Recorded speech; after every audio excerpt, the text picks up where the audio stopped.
It has been almost 2 weeks since Japan was hit with disaster, and tonight the fallout from the earthquake, tsunami, and nuclear crisis is still unfolding. Here on Vancouver Island, emergency officials are now able to take a look back at our response to the threat of a tsunami on March 11th and what we can do better. A News reporter Andrew Johnson has the details. Port Renfrew woke up to a siren March 11th, and those living along the tide line quickly evacuated to a nearby elementary school, spending the night on higher ground under threat of a tsunami advisory. I never ever thought it was going to ever happen. Scary. I'm scared to go back over there. Provincial emergency officials are now taking a look at how coastal communities reacted to the threat and say they are impressed with Port Renfrew's response. The plans that local authorities had were put into place rapidly, and communities and individuals that needed to move to higher ground did so in an excellent fashion.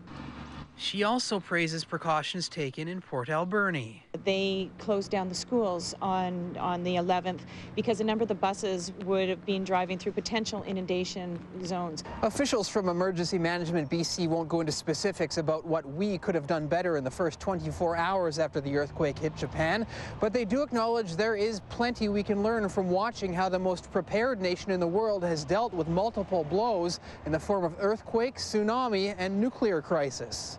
What Japan has shown us is we have more data and more knowledge about how this type of earthquake can impact a city, a community. She says the Japanese are taught how to react to an earthquake from kindergarten all the way up through the corporate world.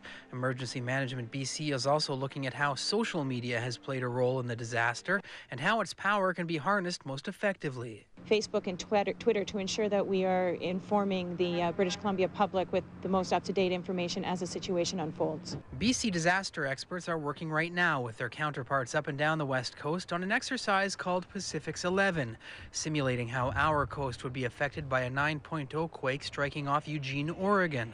Officials say it's part of year-round planning for the earthquake that is not a matter of if, only when. In Victoria, Andrew Johnson, A News.